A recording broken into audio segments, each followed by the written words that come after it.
Welcome. Today I'm going to look at the fear that seems to be gripping a lot of people, the anxiety, particularly to do with isolation anxiety, where individuals are looking at being isolated or as a result of their work conditions or as a result of having to look after children or not or just having symptoms. And this sense of isolation in itself is causing anxiety. So we have at one level the panic or threat to do with the contagion itself, and then you have this new level of anxiety that appears to be emerging in people of social isolation. It's important to realize that this in itself is going to pose other problems in the future, and not so long in the future either. That isolation can lead to more anxiety, can lead to fear, depression, panic, worry. Isolation leads to a sense of self that can be extremely damaging to our physical health as well as our mental health. This fear actually has impacted us on the four levels of health that Gurmat advocates. So health begins with our mind. So man, it is at the mind where dukh and sukh, suffering and non-suffering, pain and pleasure are experienced. And that then becomes the symptoms in our body. And then all of this affects our vibration. That's our transpersonal, we can call it spiritual, whatever makes you feel comfortable.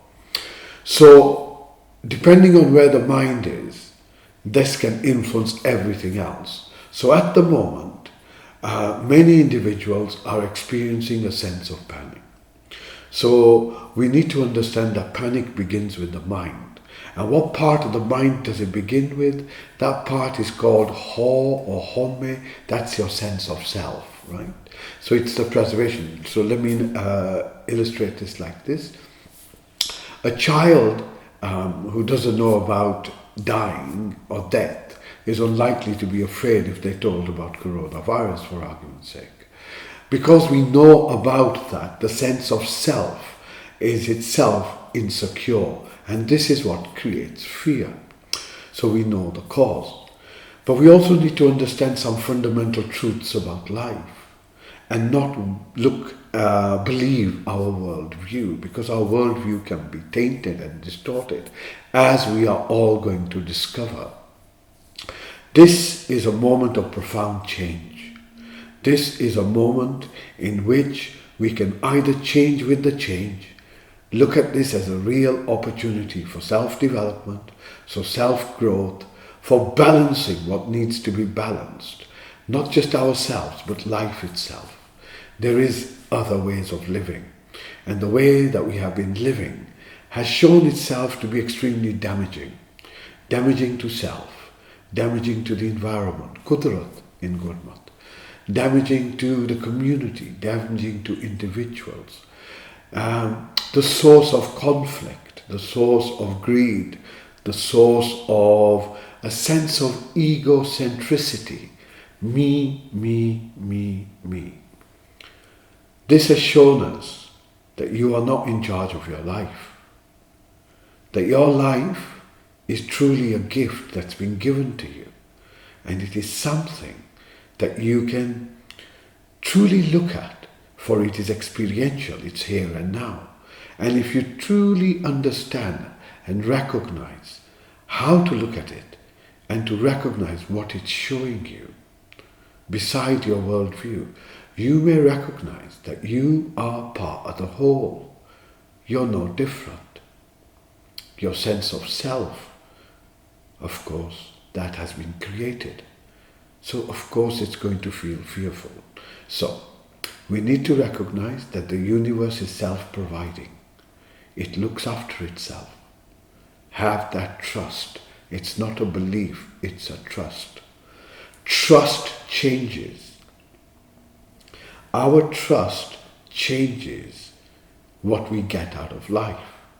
If we trust existence to be what it is, not what we thought, but what it is by looking around. We realize growth takes place by itself. Growth, life, death, up, down, black, white, all of these are part of existence. They're just two sides of the same coin.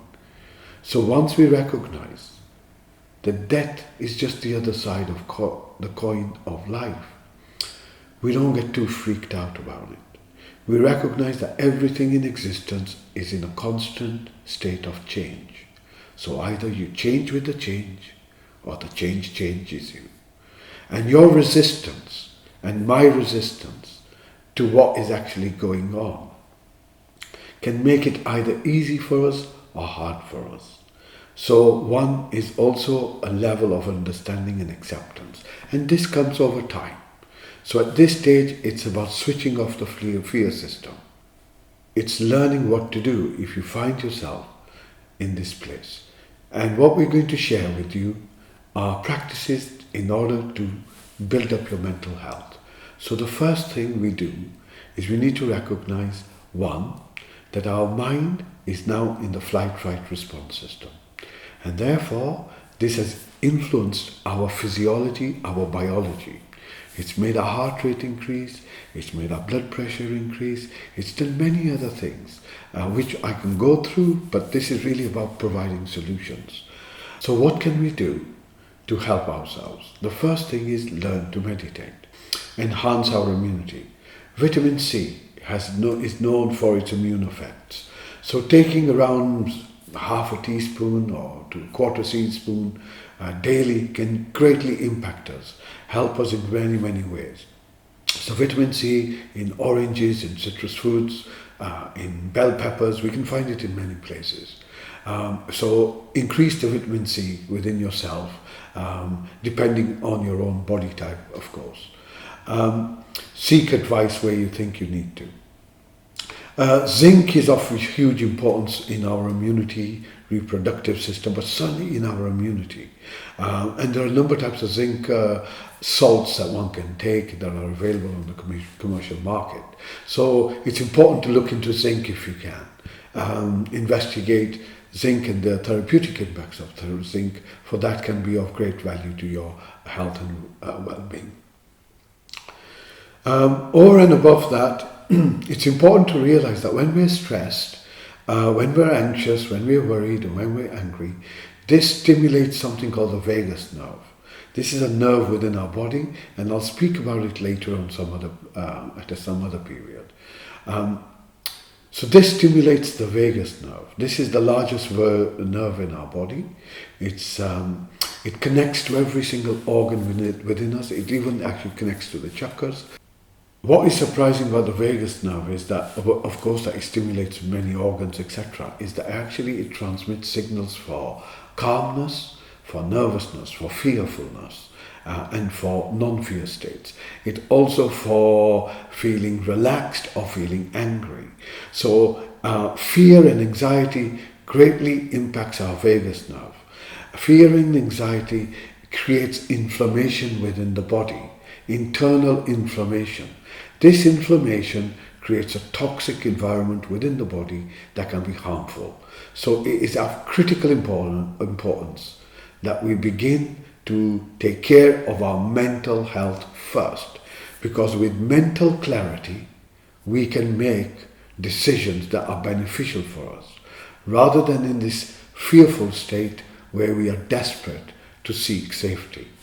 So meditation, as I've demonstrated, vitamin C, zinc, and then finally stimulation, the stimulation of the vagus nerve to help us restore calmness and reduce inflammation. And there are right ways to do this and some not so right ways. So I will share two of them. One of which is meditation. Is probably the best way to stimulate the vagus nerve.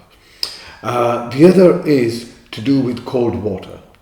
So if first thing in the morning when you wake up and you splash your face with some cold water, and better still a cold shower, but I know not everyone can do that, but cold water over your face, and draw a very deep, slow breath in, And then release that breath extremely slowly as you can through a pursed lip. So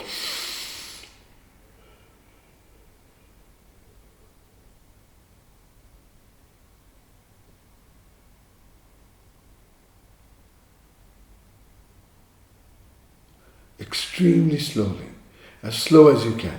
And to do that once or twice, you will find that it begins to have an effect not just on your nerves, but also how the body feels itself. It's a hugely therapeutic process. It has been used within the Gurmat tradition through showers within water that is colder.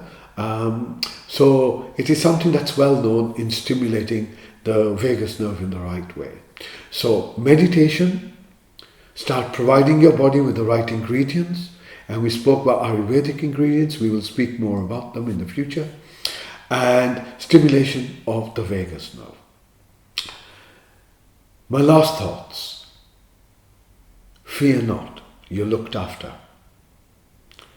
There are many other changes that are coming before us. But these are changes for the welfare of humanity. Extinction Rebellion got what they wanted. Change in the way we do business. So intention has a powerful effect. If our intentions are not fearful, if are driven through fear, if our intentions are not driven through fear, but driven through compassion, driven through care, driven through collaboration and care and collectiveness, this new state of consciousness can have a drastically important impact, not just on yourself, but on those around you, and who knows, perhaps in existence itself.